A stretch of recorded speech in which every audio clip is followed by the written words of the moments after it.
I don't know if you have found out that the time we are in is becoming an age with more emphasis on the individual and the self. At the same time, independence and rationality are more and more valued by everyone.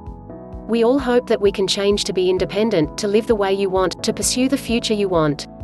However, the emphasis on self, independence, and reason makes us completely ignore the important nature of human beings' sociality.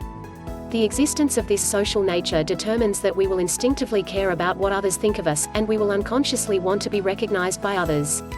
If we do not understand this nature in ourselves, we will not be able to truly understand ourselves. Without understanding ourselves, it will be difficult to break through the restrictions of our nature and become the independent and free individual we desire to be. In this article today, I will take you to understand the social nature of us and the impact of this nature on us.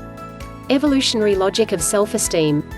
Regarding society or groups, we always have an idealistic illusion that everyone should be equal and should not be divided into ranks, but the truth is that social ranks are not created by man-made settings, but this kind of group attribute exists in the original, that is, as long as there is a group, there will be a hierarchical position. Not only that, the formation of the status and dominance of the group within the group is also very rapid. Researchers have done such an experiment. They recruited 59 groups of 3 people each. These 3 people did not know before the experiment. The final results showed that 50% of the groups formed a clear hierarchical relationship within 1 minute, the other 50% of the groups also formed a clear hierarchical relationship within 5 minutes. I believe that this has happened to us. We seem to be born with the ability, when we enter a new group, we can quickly accurately estimate our future position in this group relationship, and for those groups we belong to, such as the company, team, family, group of friends, etc., we are also very aware of our place in these relationships. This ability is indeed a kind of instinct that we are born with. It is a very important socio-psychological mechanism that evolution has given us. This psychological mechanism is not only for humans, but for almost all social animals that depend on groups for survival.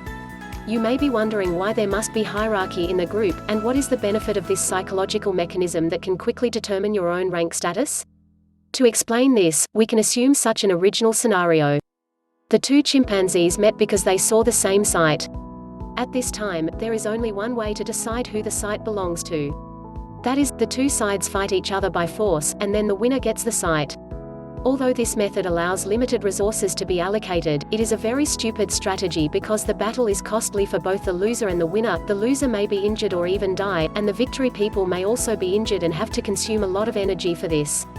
If every time you meet an opponent, you have to fight for your life, then all individuals often have to spend their precious energy, time and opportunity on fighting.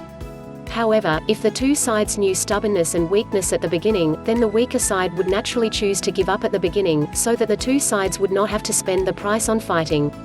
If there is a psychological mechanism that allows us to evaluate and compare our fighting ability with others, then natural selection will certainly favor this assessment ability and allow it to evolve.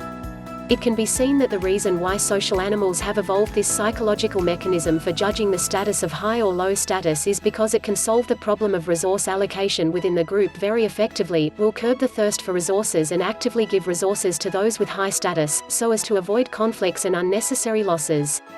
With such a psychological mechanism, the group will not always be in conflict and struggle because of resource scramble, but can better coexist peacefully. It is worth mentioning that the hierarchical status within the group is not completely unchanged, but has dynamic nature, which means that each member has the opportunity to obtain a higher status. The advantages of higher social rank are obvious, because the higher the social rank, the more resources can be obtained, and the chance of reproduction will be greatly increased. Men with higher ranks are more likely to provide better protection and resources. Favored by women, it will also have more mating rights, and can better protect women and their offspring. Women with higher status can also give more resources and protection to offspring, and the survival rate of offspring would be higher. It is precisely because higher status can bring reproductive advantages that natural selection has allowed us to evolve the nature of love comparison and the inherent motivation to strive for higher status and rank. As psychologist Yue Xiaodong said, man is living in a sense of comparison. Robert Frank, a famous American economist, once said that, "We are born with a nervous system that competes for social status." Quote, "These comparisons and struggles are often unconscious. Even if we don't want to compare, our brains automatically perform calculations based on various external information and clues, determine our position at this time, and give us through emotions. signals prompt us to do everything we can to maintain our status or pursue a higher status. This psychological mechanism actually has a name we all know, which is self-esteem. In evolutionary psychology, self-esteem is interpreted as a mechanism for tracking prestige, rights, and social status.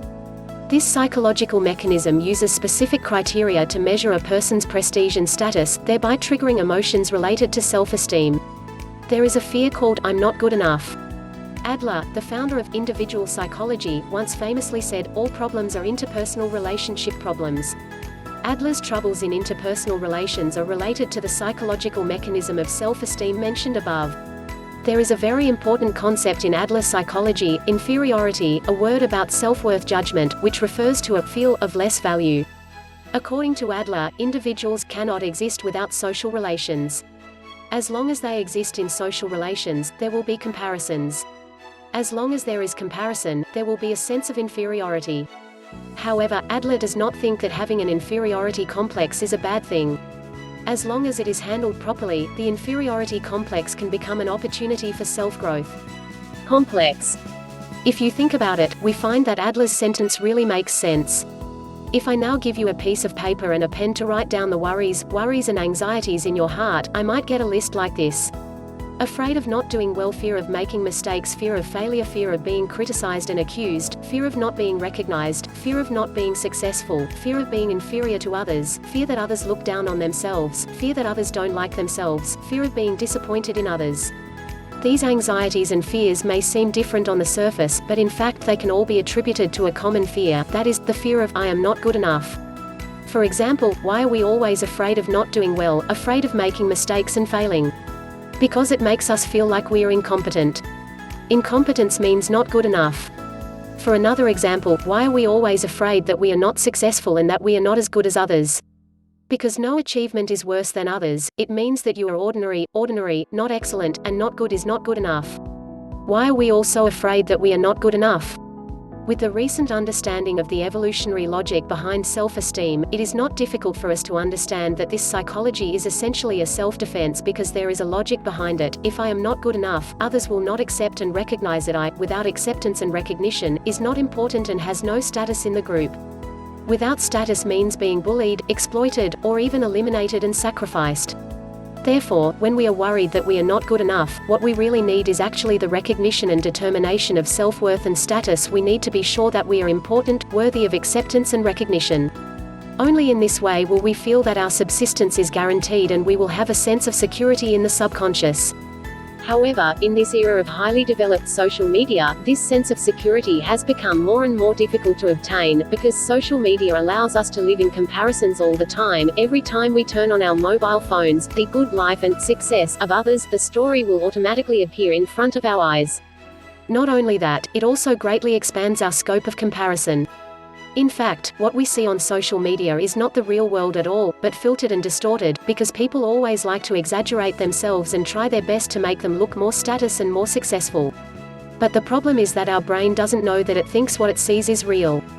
Many studies have shown that social media is directly linked to higher levels of loneliness, jealousy, anxiety, depression, and narcissism.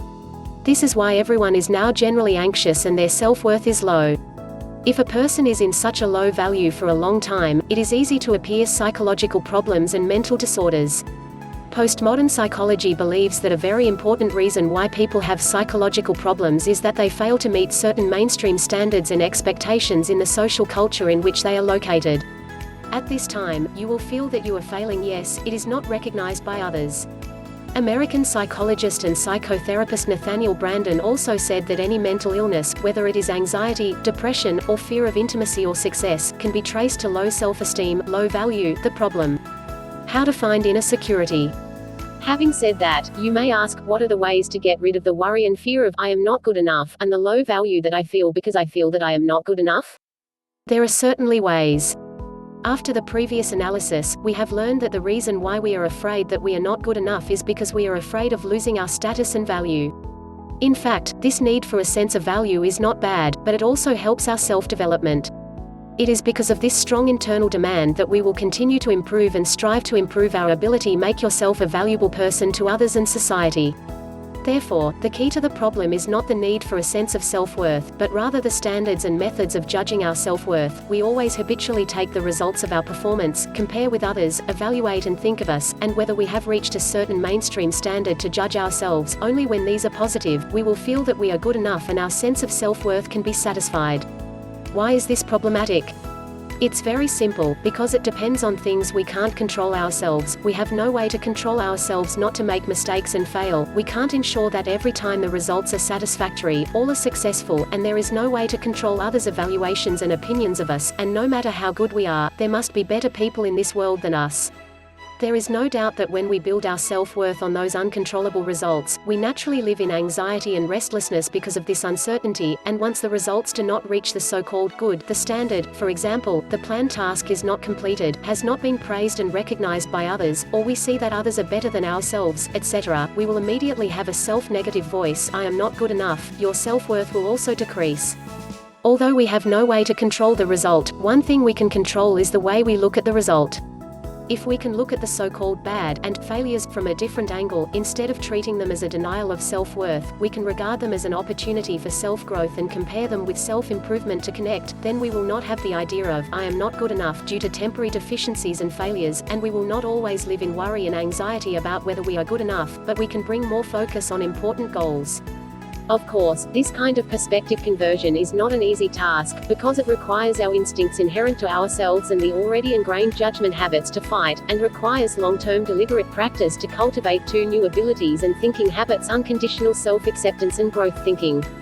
Unconditional self-acceptance is to abandon the habit of judgment and learn to accept the shortcomings of yourself, and not use these shortcomings to attack yourself or deny your own value. Only in this way can we reduce meaningless self-consumption, free ourselves from constant self-criticism and the shame of, I am not good enough. Growth thinking is to believe that people's abilities are not fixed, but they are always developing, so any shortcomings and failures are temporary. As long as you are willing to work hard, you can continue to improve and grow, and you can move towards the direction continues. These two low-level abilities can be said to be a magic weapon against all anxieties about self-worth. Once we have these abilities, we will feel more secure inside and live more easily and freely, because we don't always have to think about how to prove yourself, will not be too concerned about other people's evaluations and opinions because of maintaining self-esteem. With this sense of security, the troubles in interpersonal relationships will naturally be reduced. Not only that, we can even establish healthier relationships and more meaningful connections with others.